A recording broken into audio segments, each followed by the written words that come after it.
Donald, it's great to sit down with you, but let's talk first about why bring Miss Universe to Moscow. What was the catalyst for that? Well, you know, Thomas, first of all, we're very proud of the job you're doing. You've been amazing. Everybody, first thing I did, I came here, I said, how's Thomas doing? They said he's doing fantastically, because this is not something you're very professional, but this is something that's unique to anybody. Everybody wanted the Miss Universe. We had 18 countries that wanted it. They fought really hard to get it. Probably going to China next year, but China wanted it this year. And Russia wanted it very badly. The folks at Crozier Hall have been amazing. Russia wanted it. Moscow wanted it, and as you know, they have the Olympics coming up in February, and this is really going to be the start for them. The start of the Olympics is the Miss Universe contest. You're not one to shy away from controversy. This did bring controversy to pick this venue because of the current propaganda law that Putin's government put into place that is against its gay population. What do you say to the people that are questioning why bring it to Moscow, especially when the LGBT population is being discriminated against? Well, you know, it's very interesting because when we did it, we didn't really know this was such a controversy, and perhaps we should have known, but we didn't. And after we signed, it became quite controversial. And as you know, Andy Cohen and other people sort of, I wouldn't say spoke against it, and he's done a very good job doing what you're doing, but they didn't come out exactly in favor. And then we have, as you also know, we have a lot of gay people that work at the Miss Universe pageant, and we spoke to them. We said, what do you think? And they said, we want to go and we want to show our stuff. And I like that attitude. I thought it was great, and I think it's going to be very special. When we got you, and the first time we spoke, you told me you were gay, and I said, good, that's great. I mean, have a good time. But you wanted to show your stuff also, and you're going to do that. And I actually think, you know, there are two ways. You can shy away from it and not come, or you can go there and do a fantastic job. I like your attitude. So what does this mean about your politics back at home when it comes to marriage equality or, say, the Employment Non-Discrimination Act that just passed the Senate? Do you think that entrenched homophobia is a problem not only in our home country but internationally? And how would you try to say that, because right now you're in Russia and you're saying, right, you know, that we support equality and you're against the discrimination here, but back at home it's a different stance. Well, I think really what you have is a very interesting stance, and it's a changing stance, and you see it changing very rapidly. If you go back 10 years ago, it's a lot different than it is today.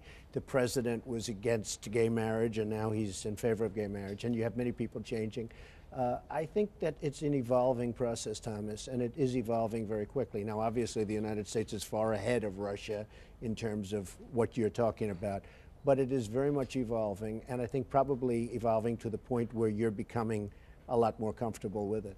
And where are you evolving to at this point? What's your stance on marriage equality? Well, I sit across from yeah, you as a married man sure, back at home, recognized by our federal government.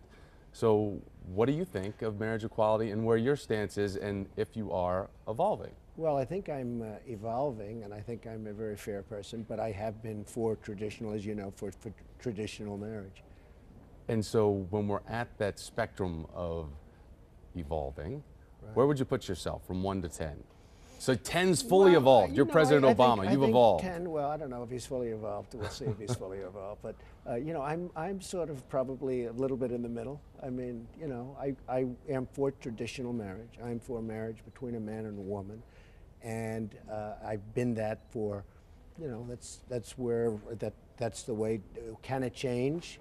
I don't know. But my stance right now is traditional marriage. Okay. So when we talk about what the current politics are back at home, we know that there is a tense relationship between President Obama and Vladimir Putin, especially when it comes to world stage issues. Do you have a relationship with Vladimir Putin, a conversational relationship, or anything that you feel you have sway or influence over his government? I do have a relationship, and I can tell you that he's very interested in what we're doing here today. He's probably very interested in what you and I are saying today, and I'm sure he's going to be seeing it in some form. But I do have a relationship with him, and I think it's very interesting to see what's happened. I mean, look, he's done a very brilliant job in terms of what he represents and who he's representing. If you look at what he's done with Syria, if you look at so many of the different things, he has really eaten our president's lunch. Let's not kid ourselves. He's done an amazing job. He's put himself really, as you know, a lot of people would say he's put himself at the forefront of the world as a leader in a short period of time. Now, in all fairness to Obama, I think that he's done the same thing with Bush, with President Bush. I think that Putin has done an amazing job of showing certain leadership that our people have not been able to match. When it comes to politics in general, do you really have political ambitions for yourself, or do you just like to run the hotline of staying involved politically, but maybe not actually running for office? Because there was a rumor that maybe you were thinking about running for New York governor. Well, that was a rumor that I immediately quelched. There was not only a rumor, I mean, everybody wants me to do it and wanted me to do it, but I had no interest in that, and I told them that what happens is polls are taken, and I do very well in polls because people know my stance on China and on lots of other places that just rip us and just laugh at us, and they can't believe it, and I can't believe what they get away with. And I have great respect for all leaders, but I can't believe what their leaders get away with respect to the United States, because they are really taking advantage of our country. And people hear this and other things that I have to say, and I think they like it. So it's not me, it's they go out and they talk to people and they'd like to see me run. And, you know, to be honest, the question was just asked, and was asked many times today at the Miss Universe contest. They're saying, would you run? And it's just too soon to say, because we have a big election coming, as you know very well. You covered it very nicely in 2014. And we'll see what happens. What do you think about the Republican brand right now back at home? Well, I think it was badly hurt, and I think it was, I think it's very disunited. If they were together, they could have gotten something, and maybe something very good. But you have two factions, and it's very disunited and really trouble. I will say this, however. President Obama has got to do something with his website and Obamacare, because that is absolutely hurting him so badly. I mean, what's going on with the website that costs $635 million.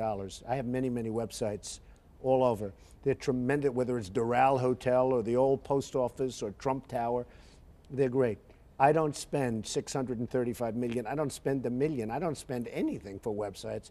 They spend $635 million on a website that is totally a mess to a Canadian company, et cetera, et cetera. I do think this. I think that's had the worst impact on the president of almost anything. I mean, lots of problems, but that's had the worst impact. He's got to get that straightened out, or I actually think it will be devastating for the Democratic Party come 14. It's going to be a very interesting time. It certainly gives something for Republicans to unite around, and as you say, to redefine their brand. So, well, they are. By the way, they are very united around Obamacare, but they're not. I mean, you have such different and such divergent views.